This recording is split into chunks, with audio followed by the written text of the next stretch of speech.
muestra cómo pues, el Evangelio de Marcos va al corazón del cristianismo. Creo que se llama así. En inglés es Explorando el cristianismo, en español es el corazón del cristianismo. Entonces muestra cómo Marcos es concreto y va directo al Evangelio. Entonces los invito a que puedan revisar ese material, es muy bueno, muy útil para evangelizar. Marcos capítulo 1. El escritor, Marcos, empieza como los dermatólogos, al grano, va a la esencia del cristianismo, y en el capítulo 1, versículo 1, lo primero que dice es: principio del Evangelio de Jesucristo, Hijo de Dios. Hace de una vez las declaraciones universales o esenciales del Evangelio o de nuestra fe cristiana, y es que la buena noticia del Evangelio es Jesucristo, y Jesucristo es el Hijo de Dios. Y eso en esa época, en ese momento en que Marcos lo escribió, y en nuestra época, eso es muy trascendental, porque él está diciendo que Jesús es el Hijo de Dios, que Jesús es Dios, Jesús es divino. Y no como dicen las mujeres, ay, tan divino. No, es Dios, es divino. O sea, es que Dios se hizo hombre, como dice Juan, y habitó entre nosotros, estuvo entre nosotros. Y eso es la tesis o la idea del primer capítulo de Marcos, y es lo que él va a venir a desarrollar en todo el libro de Marcos.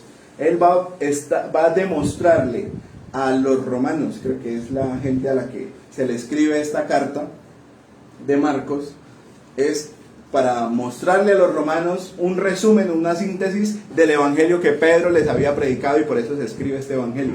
Entonces Marcos está mostrándole a los romanos, escribiéndoles el punto o la esencia del cristianismo es que Jesús es el Hijo de Dios, que Jesús es Dios. Y entonces Marcos empieza a dar sus argumentos de ahí en adelante y empieza a mostrar que Malaquías dice: he aquí yo envío mi mensajero delante de tu faz, el cual preparará tu camino delante de ti. Eso está en Malaquías capítulo 3, versículo 1. Es decir, Malaquías está reconociendo que Jesús es Dios. Malaquías está profetizando acerca de que Juan iba a venir primero para mostrarles el camino, llevarlos hacia el Señor. O sea, Marcos está diciendo, Malaquías dice que Jesús es Dios. Luego en el versículo 3 dice: voz que clama en el desierto, preparad el camino del Señor, enderezad sus sendas. Está diciendo Isaías, también nos había anunciado que Jesús es el Cristo, que Jesús es Dios. O sea, ya nos dice, dos personas más Marcos nos están diciendo Jesús es Dios. Luego dice, versículo 4, bautizaba Juan en el desierto y predicaba el bautismo de arrepentimiento para perdón de pecados, y le salían a él toda la provincia de Judea y todos los de Jerusalén, y eran bautizados por el río Jordán, confesando sus pecados. Dice Juan cómo estaba vestido de pelo de camello, y tenía un cinto de cuero alrededor de sus lomos, y comía langostas y miel silvestre, y predicaba diciendo: viene tras mí el que es más poderoso que yo, de quien no soy digno de desatar encorvado la correa de su calzado. Yo a la verdad os he bautizado con agua, pero él os bautizará en Espíritu Santo. ¿De quién está hablando? De Cristo. Ahora, Juan el Bautista está diciendo que Jesús es Dios. Es el que anunciaba Isaías, el que anunciaba Malaquías, y es el que Marcos le está presentando a la iglesia diciéndole: Jesús es el Hijo de Dios. ¿De qué se trata el Evangelio de Marcos? De la persona de Cristo. Siempre. No se fue por las ramas, no se fue por los laditos. Marcos quería centrarle a todo el que leyera este evangelio que Jesús, el Cristo, es Dios.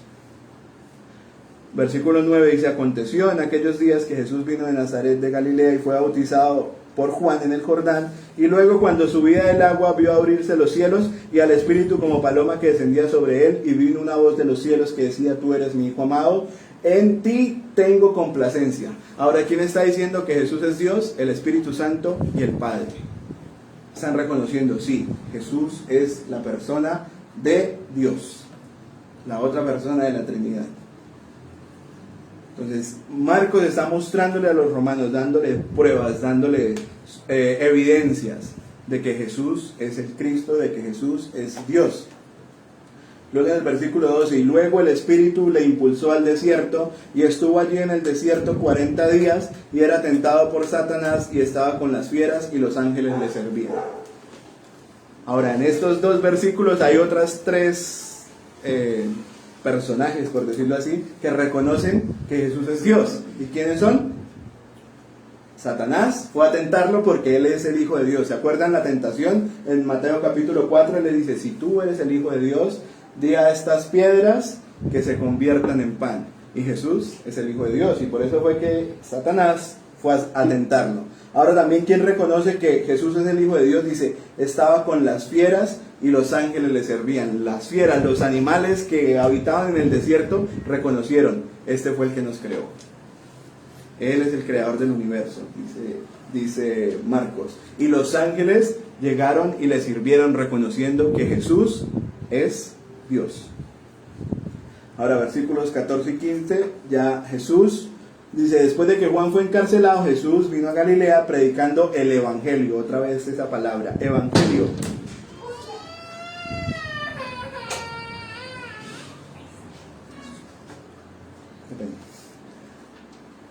Del reino de Dios, diciendo, el tiempo se ha cumplido y el reino de Dios se ha acercado, arrepentidos y creed en el Evangelio. Así que Jesús se está presentando a sí mismo como el Evangelio. Cuando él dice el reino se ha acercado, es porque yo, Jesús, el Rey, estoy acá con ustedes. Jesús mismo da testimonio diciendo que Él es el Rey, el Hijo de Dios. Y ahora vienen los versículos que vamos a estudiar en esta mañana. Entonces, el título del sermón de esta mañana es, como está ahí en su Biblia Reina Valera, el llamamiento a los 4 pescadores.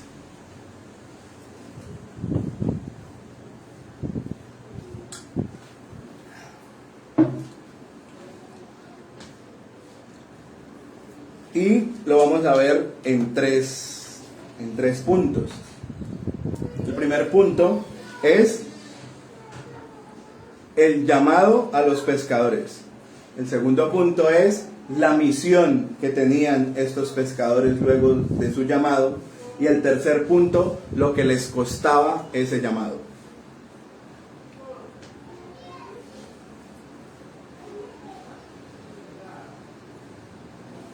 Entonces, el primer punto, el llamado a los pescadores. El segundo punto, la misión de los pescadores. Y el tercer punto, lo que les costaba el llamado a los pescadores.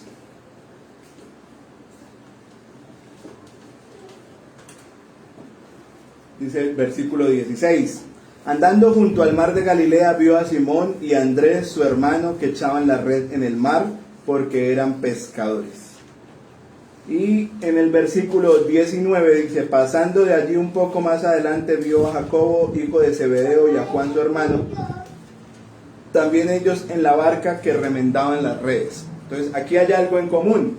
Los 4 eran pescadores, estaban en la tarea. Los primeros 2 estaban en el mar y estaban echando la red al mar. Y los otros 2 ya habían pescado y estaban remendando las redes para seguir con su oficio. La Biblia nos dice en el versículo 17 que Jesús les dijo, venid en pos de mí y haré que seáis pescadores de hombres. Es decir, Jesús se acercó a estas 4 personas y los llamó. Lo que el pasaje nos dice es que estas personas respondieron al llamado ipso facto. De una, siguieron a Jesús. Hay otro llamamiento en la Biblia muy similar, y es el llamamiento de Mateo. Dice la Biblia que él estaba sentado en el banco de los tributos públicos. Jesús venía por el camino, lo vio y le dijo, sígueme. Y Mateo se paró y lo siguió. Dejó el banco botado y lo siguió. Ahora, ¿por qué estas personas respondían al llamamiento de Jesús de esta forma? O sea, usted no está en su trabajo y cualquier persona le pasó por el lado y le dice, sígame, y usted se paró y lo siguió. ¿Cierto que no? O sea, usted quién es, por qué yo lo sigo, qué fue lo que pasó con usted, qué es lo que hace que yo a usted lo siga. En el caso de Andrés y de Pedro, pues no tenían ningún vínculo familiar con Jesús. Los otros 2 probablemente, Juan y Jacobo, eran primos de Jesús, pues su madre, Salomé, era hermana de María, la madre de nuestro Señor. Pero quiero que me acompañen al Evangelio según San Juan, capítulo 1, del versículo 35.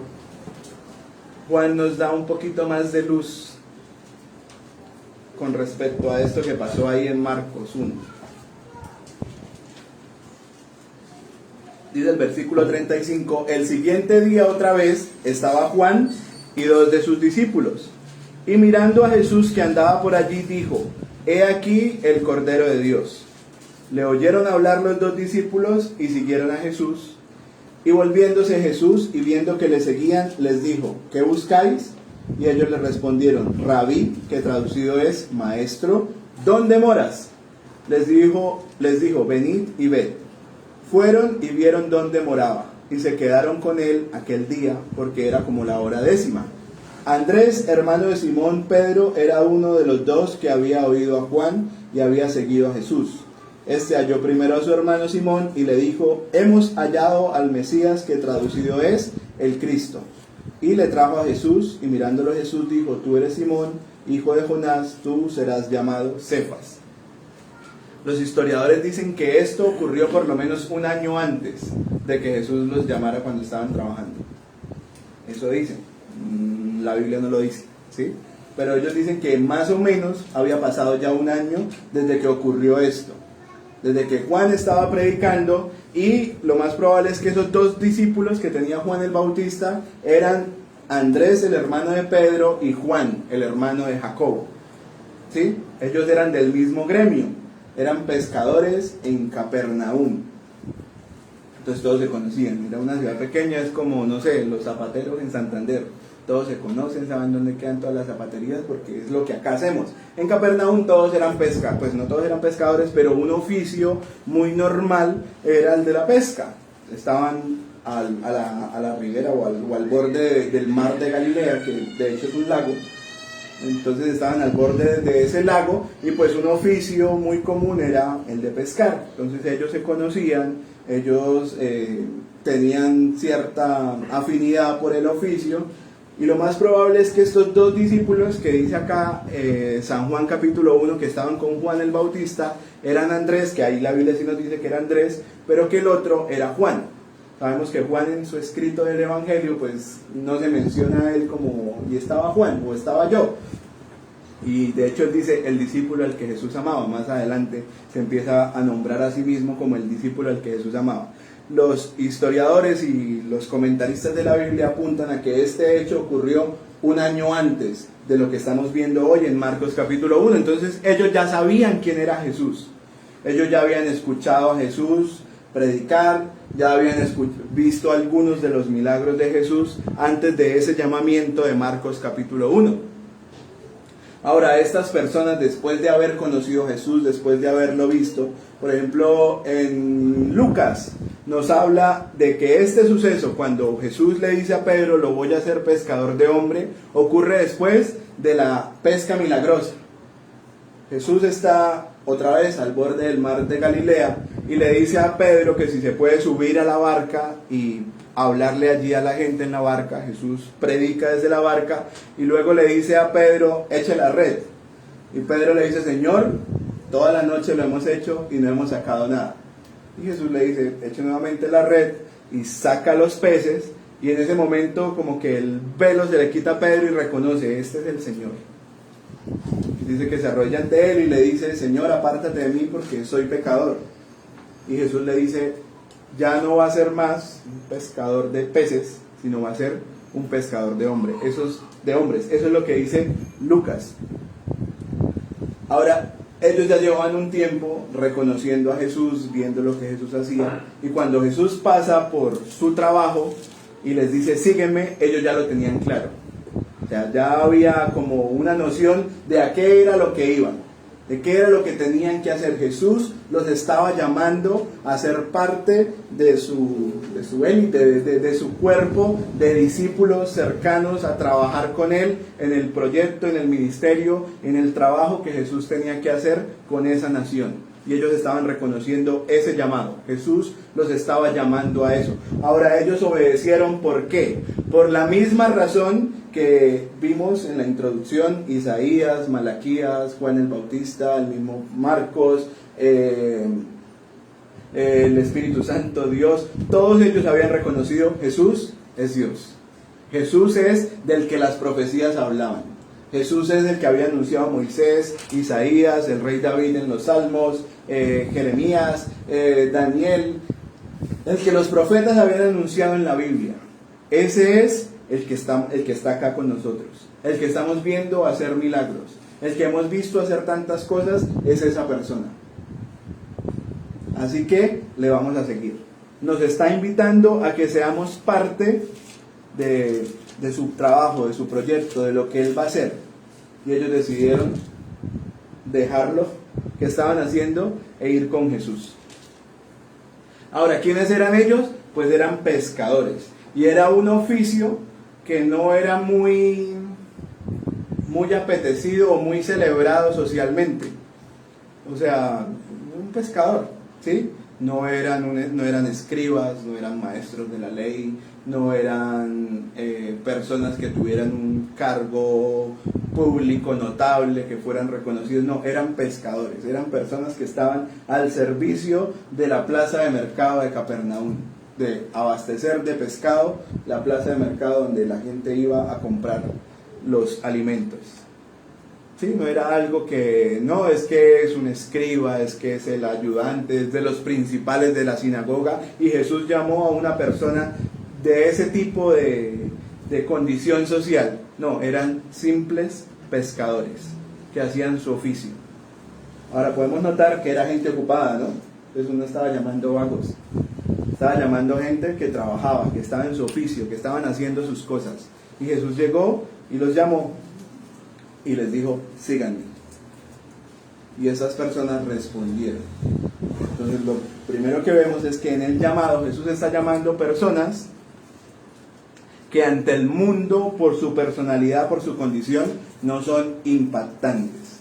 Recuerdan que Pablo en 1 Corintios también habla acerca de eso y dice, de lo vil y menospreciado llamó Dios para avergonzar a los sabios, de lo débil del mundo para avergonzar a los fuertes. Ahora nosotros sabemos qué pasó más adelante con ellos, ¿cierto? Estuvieron enfrente de los oficiales de Roma. El imperio romano los declaró a ellos los enemigos más grandes del imperio. Y ellos fueron asesinados, excepto Juan, por ese mismo imperio. La historia nos enseña que todos ellos fueron asesinados, bueno, dos por el imperio y otro por el rey de Jerusalén, por el rey de Israel. Entonces, el primer punto fue cómo fue el llamado, cómo Jesús los buscó y quiénes eran esas personas a los que Jesús llamó. Ahora, el segundo punto es la misión, que está en el versículo 17. Jesús les dice, venid en pos de mí y haré que seáis pescadores de hombres. Es decir, la misión que ellos ya tenían ya no era seguir pescando peces. Y Jesús usa ese juego de palabras para que ellos entendieran cuál iba a ser su oficio, qué era lo que ellos tenían que hacer de ahora en adelante. Y es que ellos tenían que traer personas al reino de Cristo. O sea, la misión de ellos era tirar esa red. Más adelante Jesús habla de una parábola que es la parábola de la red. Y la parábola de la red es eso. Dice, el reino de los cielos es como un hombre que tiró una red y agarró los peces. Él les está diciendo eso a ellos para que ellos lo entiendan y sepan. Su misión de aquí en adelante es traer a los hombres, traer a las personas, a los seres humanos hacia el reino de Dios. Eso es lo que ellos tienen que hacer. Tienen que empezar a vivir y a predicar el evangelio y están siendo llamados al apostolado. Es por eso que ellos tenían que hacer lo que vimos en Juan, ¿se acuerdan? Lo acabamos de leer en Juan. Ellos empezaron a seguir a Jesús. Y Jesús les dice, ¿ustedes qué buscan? ¿Qué es lo que quieren? ¿Por qué me siguen? Y ellos le dijeron, maestro, queremos ver dónde moras. Y Jesús les dice, vengan y miren, venid y ved. ¿Qué significaban todas estas palabras? En Israel, en la costumbre educativa que tenía la nación de Israel en la época, y de hecho pues ha sido también la que usaban los griegos, usted para aprender de un maestro, de un rabino, usted tenía que vivir con el maestro. Y usted aprendía del maestro todo lo que hacía. Por eso Jesús les dice, vengan y miren. Y ellos preguntan, ¿dónde moras? ¿Qué querían ver? Querían ver Jesús, cómo comía, cómo se bañaba, cómo dormía, cómo trataba a las mujeres, cómo trataba a los niños, cómo trataba a los demás hombres, cómo trataba a las autoridades, cómo pagaba impuestos, cómo se trataba a los superiores, cómo hablaba con escribas, cómo hablaba con los fariseos, cómo trataba a las personas. Tenían que ver todo de Jesús, cómo oraba, cómo enseñaba la palabra, cómo estudiaba la palabra, qué era lo que Jesús hacía en cada momento de su vida. Eso era el discipulado. Y eso era lo que Jesús los estaba llamando: vengan y miren. Vengan y miren qué es lo que yo hago. Vengan y me siguen. Cuando Jesús se acerca en Marcos y les dice síganme, era para eso. Los estoy llamando oficialmente a que me sigan y a que vayan y hagan lo mismo que yo voy a hacer. A que vayan y vivan y tengan la misma experiencia que yo voy a vivir.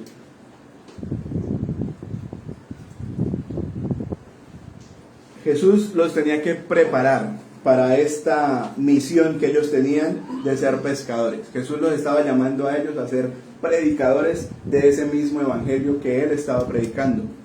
Si nos damos más adelante en el desarrollo de los evangelios, nos damos cuenta que Jesús los comisionó a ellos, y dice la Biblia que los mandó de 2 en 2, les dijo: por caminos samaritanos no vayan, no lleven alforja, no lleven 2 túnicas, si les dan reciban, y ustedes prediquen el evangelio de Dios. ¿Y cuál era el evangelio? ¿Cuál era la predicación que ellos daban? La misma que está ahí arriba en el versículo 15: el tiempo de Dios se ha cumplido, el reino de Dios se ha acercado, arrepentidos y creed en el evangelio.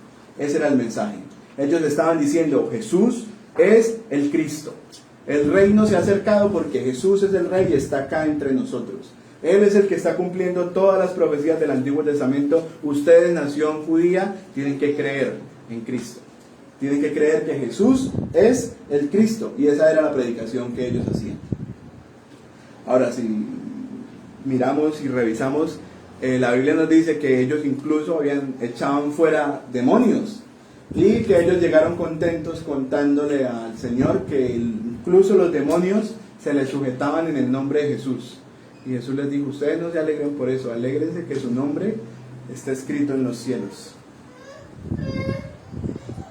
Ahora, en este llamado, Jesús estaba haciendo y estaba presente diciéndoles que ellos tenían que ser ahora pescadores de hombres.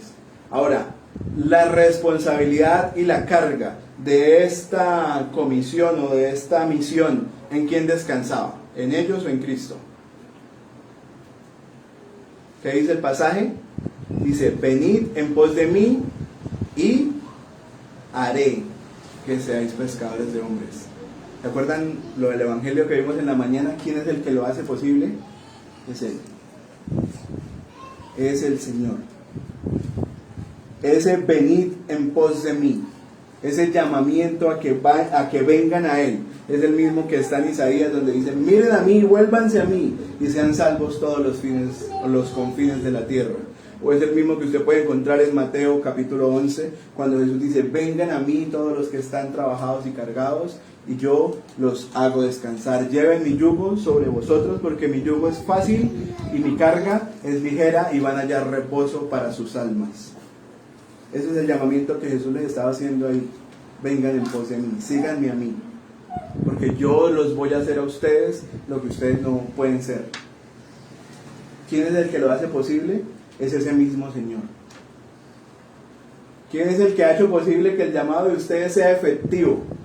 Que ustedes hayan respondido a la predicación del Evangelio y hayan sido salvados y su vida haya sido transformada, y que ustedes quieran venir hoy a la iglesia, que ustedes quieran venir hoy a compartir, cuando ustedes pudieran estar haciendo cualquier otra cosa. Pudieran estar, no sé, en una feria, viajando, paseando por Colombia, lavando el carro, durmiendo hasta tarde, viendo una serie, viendo películas, en un parque, en una cancha de fútbol, jugando fútbol, no sé, cualquier cosa pudieran estar haciendo, pero ustedes hoy están acá. ¿Es porque ustedes son mejores, porque ustedes son especiales, o es porque Dios ha obrado en ustedes y los ha convencido de seguirlo a Él? De que ese llamamiento y de que eso, el que lo hace posible, es el Señor. El que logra que eso sea posible es Él. Él lo está diciendo ahí: vengan, que yo soy el que los voy a hacer pescadores de hombres. No es por ustedes, no es por su convicción, que yo me lo propuse y lo logré, yo siempre lo que me propongo lo cumplo y lo logro. Acá que está diciendo el Señor: yo lo voy a hacer, porque ustedes no van a ser capaces. ¿Quién puede cambiar la forma de pensar de otra persona? Entonces, ¿se acuerdan lo que vimos hace poquito en las elecciones? La pelea que había en redes sociales entre familiares, entre amigos, que se daban peleando y defendiendo su postura política. ¿Sí se acuerdan? Y al final, cuando pasaron las elecciones, los dos candidatos se cogieron, se dieron la mano y se tomaron una foto. Y no vieron el meme que decía, yo me peleé con 50 personas y este par ahí de amigos. ¿Cómo convence uno a otra persona? Uno no es capaz. Yo no puedo convencerlos a ustedes de que Cristo es Dios. Yo lo puedo decir y yo estoy convencido, pero yo no los puedo convencer a ustedes. Si Dios no obra en el corazón de ustedes y los convence, no pasa nada. Si el Señor no transforma su vida, si el Señor no lo hace a usted desear la palabra de Dios y anhelar estar acá, y anhelar escuchar las predicaciones, y anhelar participar del servicio, y que su vida sea iluminada e ilustrada por la palabra de Dios, puede venir acá y pasar tiempo acá, pero no va a pasar nada con usted. Eso lo hace solamente Dios. Él es el que puede transformar su alma, su corazón, y ponerlo a usted en disposición para escuchar la palabra, y no solo escucharla, sino obedecerla y aplicarla en su vida y empezar a vivirla. Mientras el Señor no lo haga, no se puede. Salmo 127 dice: si Jehová no guarda la ciudad, en vano vela la guardia. Si Jehová no edifica la casa, en vano trabajan los edificadores. Por demás está que vayáis tarde a reposar y que se levante de madrugada. No sirve. El esfuerzo suyo, no sirve, y eso es lo que nosotros tenemos que entender, que de eso se trata el Evangelio. Que ellos también tenían que entenderlo. Ellos ahí siguieron, pero ellos todavía no habían entendido que el que hacía la obra era Él. Las palabras del Señor ahí, yo soy el que los voy a hacer pescadores de hombres. Todavía ellos no lo habían entendido. Ellos pensaban que probablemente eso lo iban a hacer ellos. Por eso Pedro era impetuoso, y por eso a Jacobo y a Juan los llamaron los hijos del trueno. ¿Se acuerdan del episodio que les conté ahorita? Ellos llegaron a la ciudad y no los recibieron, era una ciudad de samaritanos. Y ellos le dijeron: Señor, en esa ciudad no nos recibieron, ¿por qué no manda que caiga fuego del cielo y los consuma, como hizo Elías en el libro de los Reyes? El Señor les dijo: ustedes no saben de qué espíritu soy yo. Incluso ellos, los hermanos Jacob y Juan, le dijeron a Jesús que si ellos podían sentarse el uno a la derecha y el otro a la izquierda cuando Jesús viniera a gobernar en su reino. Entonces estaban pidiendo ser parte de la Trinidad. O sea, Señor, como eran familia, como eran primos, Señor, usted y yo participamos acá los tres. Jesús les dijo: ustedes no saben lo que están pidiendo. Y les preguntó: ¿ustedes pueden ser bautizados con el bautismo que yo soy bautizado? Y ellos le dijeron sí. Y el Señor les dijo: sí, a la verdad han respondido, porque ustedes van a ser bautizados con el mismo bautismo que yo soy bautizado, pero el sentaros a la derecha y a la izquierda, eso no está en mí. Yo no les puedo otorgar eso. Ahora, Jesús estaba hablando de la forma en la que ellos iban a morir. Entonces, ¿quién es el que lo hacía posible? Cristo, y ellos todavía no lo entendían. Estos 4 pescadores habían respondido al llamado afirmativamente. Simón y Andrés estaban echando la red, y el versículo 18 dice: y dejando luego sus redes, le siguieron. O sea, dejaron la pesca y se fueron a seguir a Cristo. Ese versículo lo han usado mal, que ya lo vi en un meme que hablaba acerca de que Jesús los llamaba y dejando las redes, y el meme decía dejando Facebook, Instagram, dejando las redes sociales, le siguieron. No, ahí está hablando de las redes de pescar que ellos usaban, las dejaron y siguieron a Cristo. Ahora en el versículo 20 dice: y luego los llamó a Juan y a Jacobo, y dice: y dejando a su padre Zebedeo en la barca con los jornaleros, le siguieron. Ahora vamos al punto 3, que es lo que costaba el llamado, o lo que cuesta el llamado. Entonces vemos en los versículos que estos 4 pescadores, Simón, Pedro y Andrés, su hermano, versículo 18, dejando luego sus redes, le siguieron. Y Juan y Jacobo, versículo 20, y luego los llamó y dejando a su padre Zebedeo en la barca con los jornaleros, le siguieron. O sea, ellos respondieron al llamado dejando todo, dejando su oficio, En el versículo 20 nos dice, incluso dejaron a su papá y siguieron al Señor. Ahora quiero que vayamos a Lucas, capítulo 14.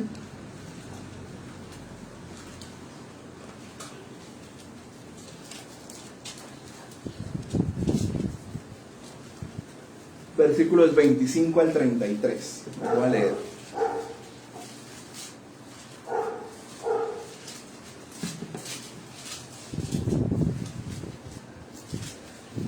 Dice la Biblia: grandes multitudes iban con él, y volviéndose les dijo: si alguno viene a mí y no aborrece a su padre y madre y mujer e hijos y hermanos y hermanas, y aún también su propia vida, no puede ser mi discípulo.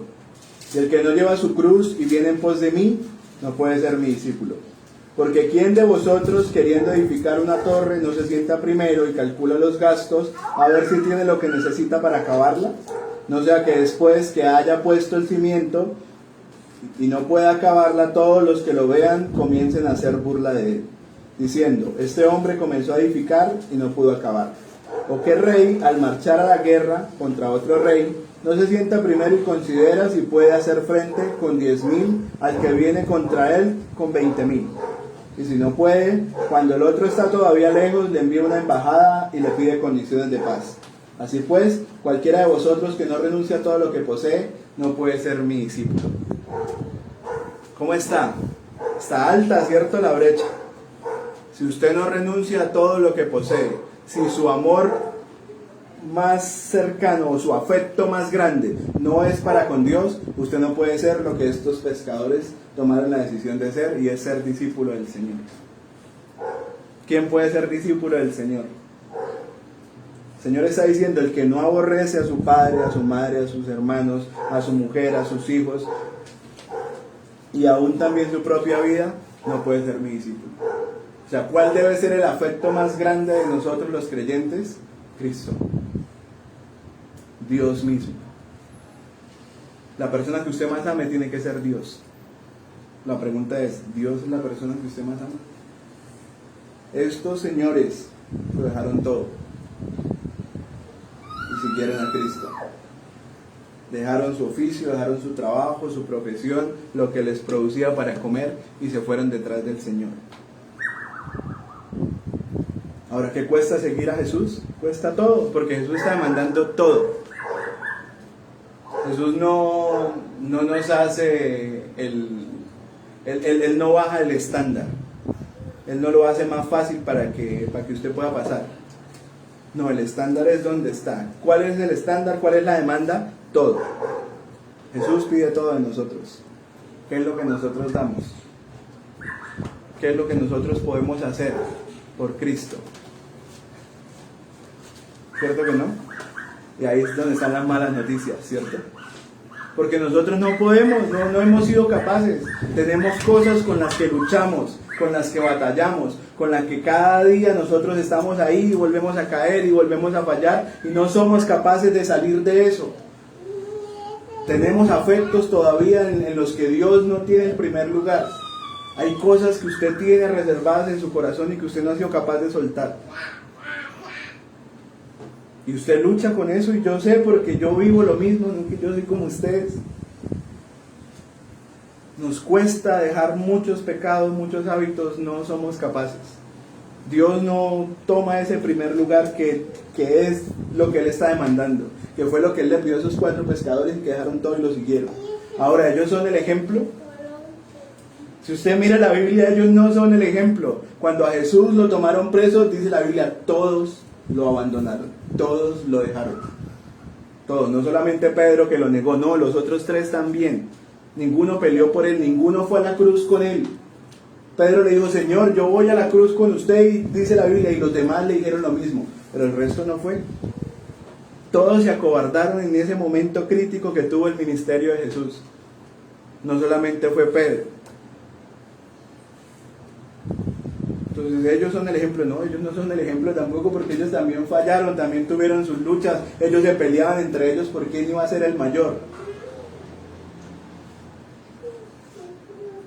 El pasaje nos dice: sí, ellos le siguieron, y nosotros estamos llamados a seguirlos, pero vamos a ser como ellos, vamos a fallar.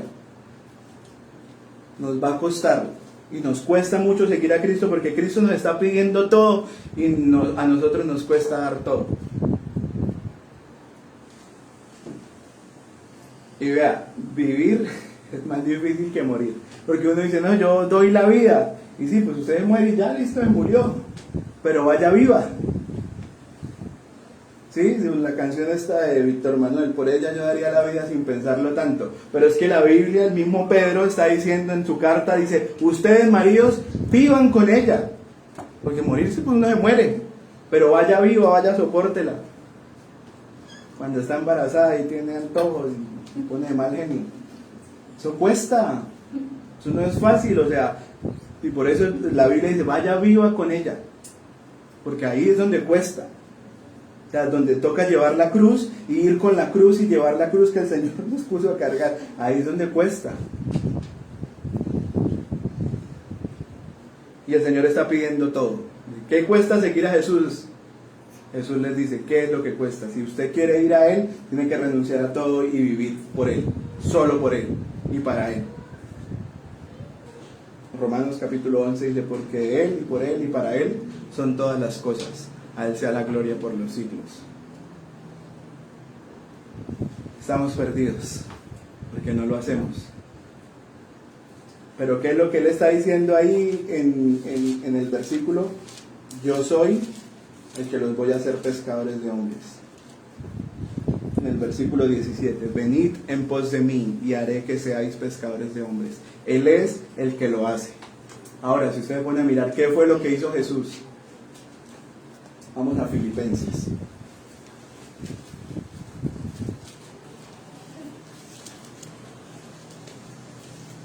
Capítulo 2.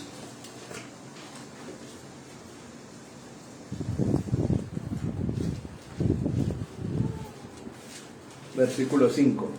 Dice la Biblia, haya pues en vosotros este mismo sentir que hubo también en Cristo Jesús, el cual siendo en forma de Dios no estimó el ser igual a Dios como cosa a que aferrarse, sino que se despojó a sí mismo, tomando forma de siervo, hecho semejante a los hombres, y estando en la condición de hombre, se humilló a sí mismo, haciéndose obediente hasta la muerte, y muerte de cruz, por lo cual Dios también le exaltó hasta lo sumo, y le dio un nombre que es sobre todo nombre, para que en el nombre de Jesús se doble toda rodilla a los que están en los cielos y en la tierra y debajo de la tierra, y toda lengua confiese que Jesús Cristo es el Señor, para la gloria de Dios Padre.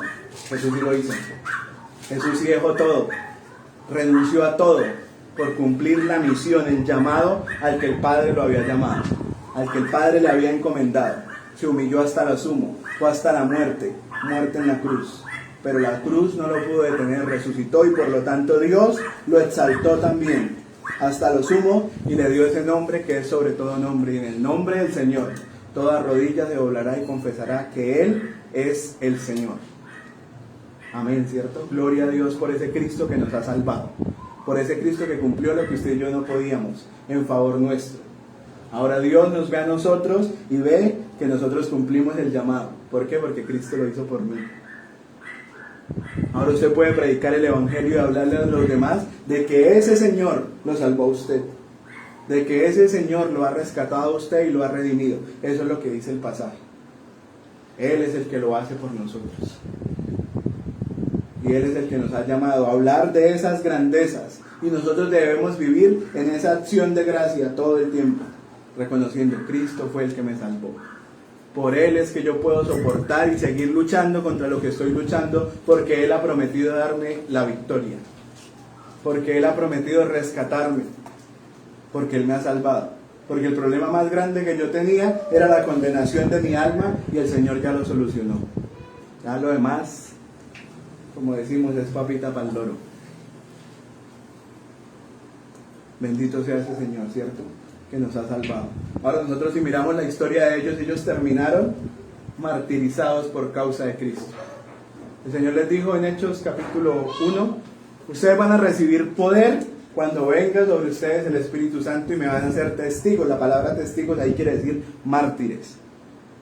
En Jerusalén, en Judea, en Samaria y hasta en lo último de la tierra. Ahora la historia nos dice que Pedro fue crucificado en Roma. por predicar el Evangelio. El Pedro, el pescador, el que estaba ya tirando la red en el mar de Galilea, terminó siendo juzgado por el mismo emperador romano. Y el mismo emperador romano lo sentenció a muerte. Y a la muerte de cruz, la muerte como la de su Salvador, a lo cual, según la tradición, Pedro dijo: yo no merezco morir como mi Señor, y lo crucificaron con la cruz invertida. Andrés, el hermano de Pedro, también fue crucificado en Grecia. Dice la tradición que también tuvo el conflicto con el gobernador de la región donde él estaba y fue crucificado. Jacobo nos narra Hechos capítulo 12 versículo 2 que Herodes lo atravesó con la espada y lo mató. Fue el primer apóstol que fue asesinado y que la Biblia sí registra su muerte. Y Juan, hay un libro que se llama Locos por Jesús. En ese libro narra muchas historias de cristianos que fueron martirizados a lo largo de la historia. Y en ese libro hay un artículo que habla, pues, los historiadores acerca de Juan. El artículo se llama El indestructible Juan. Y dice que Juan fue puesto en el Coliseo romano con las fieras y las fieras no lo mataron. Que lo echaron en aceite hirviendo y que el aceite no lo mató. Por esa razón Juan fue exiliado a la isla de Patmos, donde murió. Y se llama así, el indestructible Juan. Todos tuvieron que padecer y sufrir por causa del Evangelio. Todos. Al final cumplieron el llamado. ¿Pero cómo? Por la pura gracia de Dios. Porque por ellos mismos hicieron lo que hicieron cuando Jesús murió. Salieron corriendo y se escondieron. Así que toda la valentía que usted tenga y todo el denuedo y toda la fuerza con la que usted pueda pararse, predicar y enseñar, es pura gracia del Señor. No es su talento, no es su devoción, no es su oración, es que el Señor es bueno. Y que Él en su misericordia ha querido usar a personas como usted y como yo para que hablemos del Evangelio. Y para que mostremos a otras personas lo bueno que el Señor es. Lo misericordioso que el Señor es, que decide usar personas como nosotros para enseñar su palabra. Que decide usar personas como nosotros para dar la buena noticia. Porque nosotros somos un ejemplo vivo de esa buena noticia. Y es que Dios tiene misericordia, mírenme a mí. Dios es bueno, ¿cierto? Es muy bueno. Entonces, ¿qué vimos hoy? Vimos cómo el Señor llamó a esos 4 pescadores, personas que ante la sociedad no tenían mucho valor. Vimos que la misión, que es ser pescadores de hombres, es algo que ellos no podían cumplir, pero que Cristo mismo iba a cumplir por ellos. Y vimos que el costo de esa misión, ellos tampoco lo podían cumplir, no lo podían lograr, pero que Cristo lo hizo por ellos.